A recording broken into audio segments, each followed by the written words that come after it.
Y'all, the only reason I am not swimming in massive library debt as of right here, right now, at this moment, is because during the pandemic, the library decided to stop charging people for late book returns. And I would like to preface this by saying that I am not usually someone who has late book returns, but it's kind of gone awry during the whole situation that is COVID-19. So yeah, oh, with that, we will be talking about my TBR list for March. And yes, I do realize that we are in the middle of March currently, and I am putting out this TBR, but they say better late than never. So we're gonna start. For those of you who don't know, my name is Asha. Hi, BookTube. Welcome to Butterfly Class. Yay! Okay, so we're talking about my March TBR in the middle of March. Yes, okay, so the first book, I don't know if you can see this stack that I've got going on here.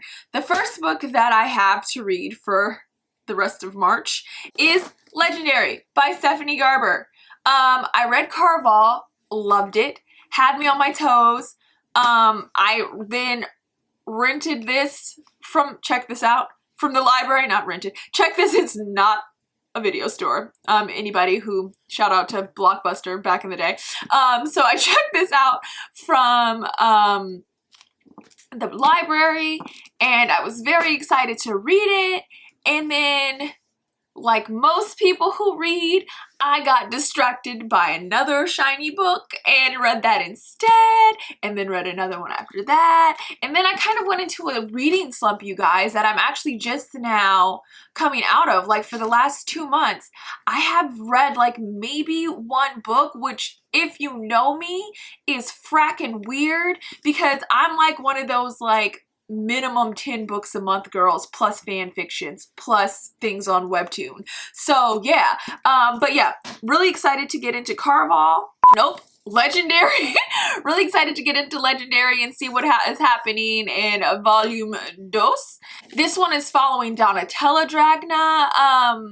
And I actually really ended up liking her. When I was reading Caraval, I thought she was kind of like this annoying, you know, naive character, and then when I got to the end, I was like, oh, look at you, girl, tricky fish. You got some chutzpah.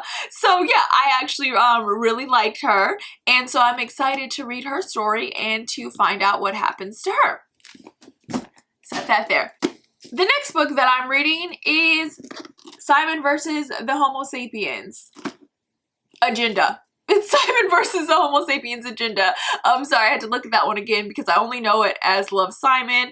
I have not watched the movie. I specifically have not watched the movie because I wanted to read the book first and then watch the movie. And I don't know if that's a great idea because typically once I read the book, of course there's a whole bunch of stuff that they leave out in the movie, and then I'm like, eh. But I think I'm getting better at like kind of separating them as two different entities and then being able to appreciate them for what they are separately, as opposed to trying to be like, this isn't exactly like the book. Though there are some ones that I'm like, no, y'all need to be exactly like the book, because if it ain't broke, don't fix it. And the book was fantastic. So yeah, Simon versus the Homo Sapiens Agenda. That's the next one I have to read. Ooh, I'm parched. Water. I don't know if you guys can see this, but today I'm a unicorn.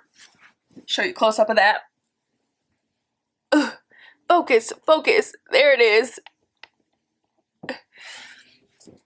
I'm feeling very unicorn-like today, so that's where we're at. Okay, book 3, Alice. Now, my friend Ashley, shout out to Ashley, gave this book to me. Well, she didn't give it to me. She lent it to me, and I have had it for the last 3 months. I've been meaning to read it, and it's just been sitting on my TBR shelf. But like I said, it's because I've been in a reading slump. So I'm really excited to see this. It's like a retelling or like a twisted version of like Alice in Wonderland, or the characters that are in Alice in Wonderland. And it's kind of like apparently dark and gritty. I don't know if you can notice this poor little rabbit that has blood on its eye like it's been shot. So yeah, it's kind of like that, very Donnie Darko-esque looking on the cover here, if you've seen that movie or know what I'm talking about with the rabbit. Anywho, so yeah, that's Alice, and it's by Christina Henry, and my friend really liked it. She said it was really good. She does love, like most things Alice in Wonderland, any kind of retelling, but I'm all about a retelling of a story. I really like that. It's entertaining because it's like you kind of know what happens, but it's nice to see the characters in different like atmospheres, and again, which is why I like fan fiction so much. But so yeah, I'm excited to read this. The next book is another retelling called Spinning Silver by Naomi Novik. Hopefully I'm pronouncing her name right, Naomi Novik. And this is a retelling of wait for it, Rumpelstiltskin. I was like forgetting his name. It's a retelling of Rumpelstiltskin. And so this author, she did another book, which was kind of like a Beauty and the Beast retelling. And I am forgetting his name right now. Hold on. You know what? No, I'm going to find it. Hold on.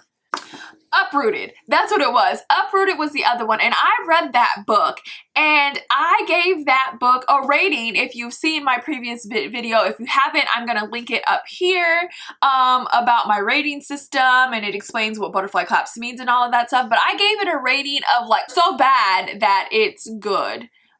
Because there were some parts in that book that were just so vivid and so beautiful. Like I could see them coming off the page. Like I could just see this being turned into a movie. And then there was other stuff that I'm like, what is happening? Like it makes zero sense. And so I have a love-hate relationship with this author. Like I legitimately don't know how I feel about her. Like I'm like legitimately confused, which makes me want to read her books more. So I guess she's doing what she's supposed to be doing. So yeah, so I can't tell you if I loved or hated Uprooted.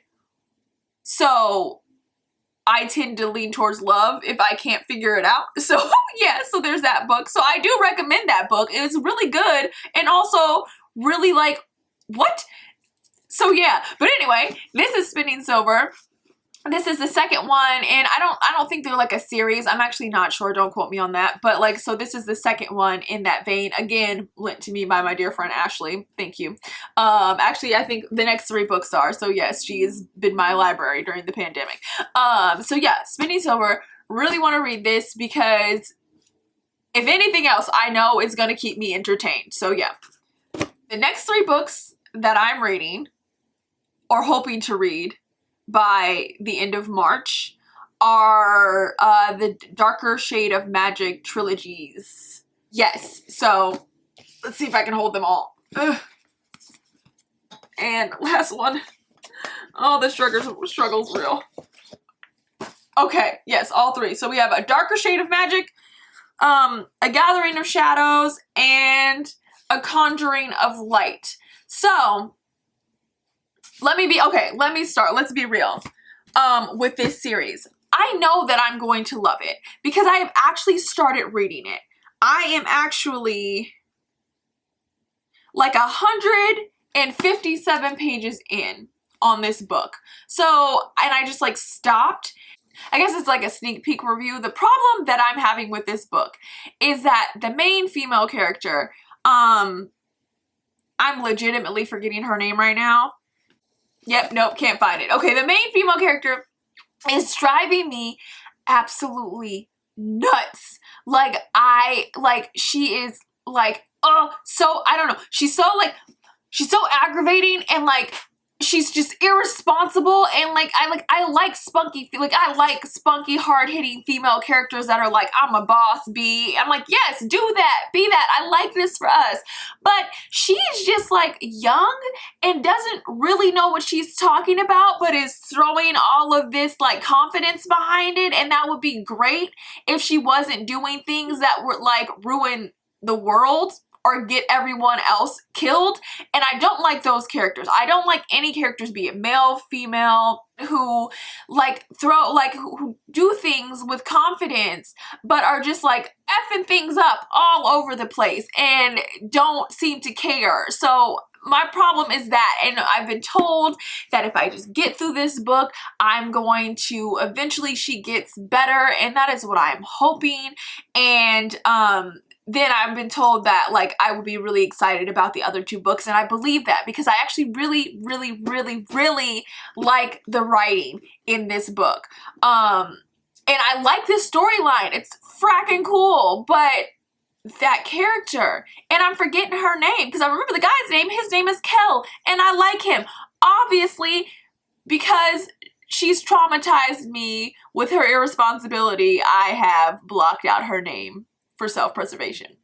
So yeah, that is the last on my reading list, my TBRs for this March. Hopefully I get through them. That is 1, 2, 3, 4, 5, 6, 7 books. And today is March